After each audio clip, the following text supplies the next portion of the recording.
We're staying in Rivers State, where excitement is rife as Governor Fubara is expected to return any moment from now to the state government house in Port Harcourt. This comes after the recent lifting of the state of emergency by President Bola Tinubu, a move warmly welcomed by residents and supporters across the state. Earlier today, the sole administrator of Rivers State, Rear Admiral Ibokete Ibas, retired, formally handed over power back to Governor Fubara, affirming that law and order have been fully restored in the state. It's not just Governor Fubara returning. The Speaker of the House of Assembly and other members is also resuming their duties, signaling a full return to democratic governance in Rivers State. Since at the government house show a large crowd of enthusiastic supporters gathered, eagerly awaiting the leader's arrival to celebrate this new chapter for Rivers State. Governor Fubara returns to Rivers State Government House following the lifting of the state of emergency in the state. Speaker of the House and other officials also resume as full democratic governance is restored in the state. Now let's bring you an update from the Rivers State House of Assembly as members officially resumed plenary early today after a 6-month suspension. Today's sitting was held at the Assembly quarters in Port Harcourt as reconstruction work continues on the main Assembly complex. This marks a significant milestone in the full return to democratic governance in the state. For state of emergency, the House resumed with just one agenda item on the order paper before adjourning the sitting to Monday, the 22nd of September. The lawmakers made several important resolutions, including commending President Bola Tinubu for restoring peace and lifting the state of emergency in Rivers State. They also pledged to uphold all agreements reached to sustain peace in the state. The House called on Governor Fubara to forward the list of his commissioner nominees for screening and agreed to immediately begin appropriate law for the rest of the year. Additionally, they urged investigations into spending during the emergency rule, particularly from the Consolidated Revenue Fund related to contracts and other expenditures. Finally, the House resolved to review outdated laws and introduce new bills to address current realities and challenges in the state.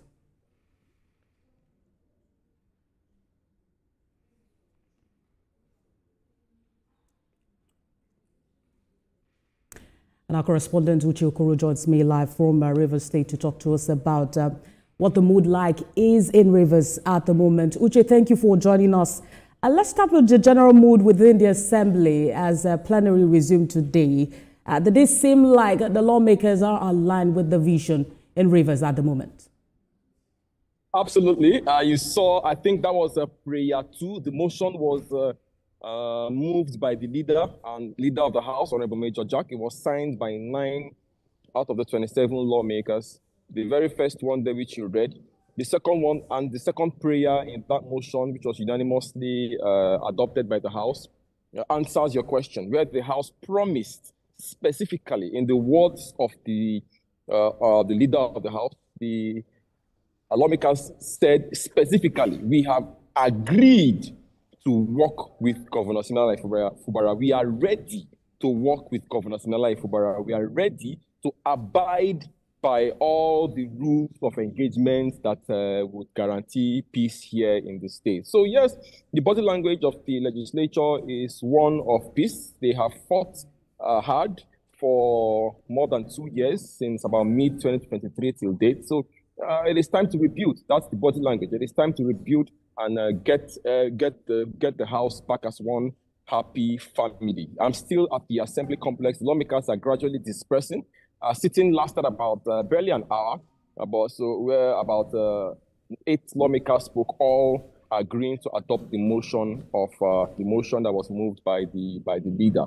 So yes, the lawmakers seem like they are ready to give peace a chance indeed. So the first expectation they have for the governor when he comes back eventually is to quickly reconstitute his cabinet by submitting his list of commissioner nominees for screening and acceptance by the lawmaker. So that's the first step, the first correspondence they expect to share between the executive and the legislature when the government is fully back in place. And from what we see, there's been a lot of excitement around the governor's return.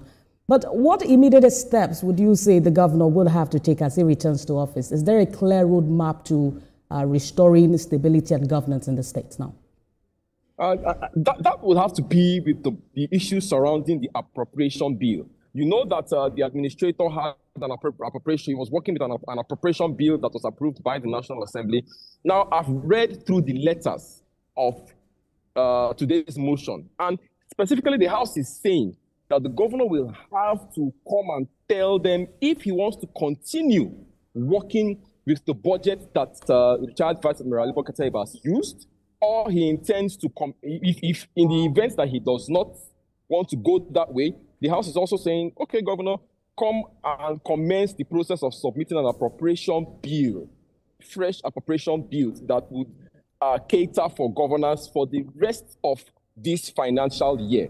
So that's one of the very first things that the governor would have to do, because you can't be governor with, you can't be, one of the landmarks of our critical pointers of executive powers is your ability to spend. So if he comes in when he comes back to his office and is unable to spend, then governors will remain stalled. So in order for spending to take place, legal, lawful spending, that is, he would have to address the issues surrounding the budget. So that's one of the very first things he would do.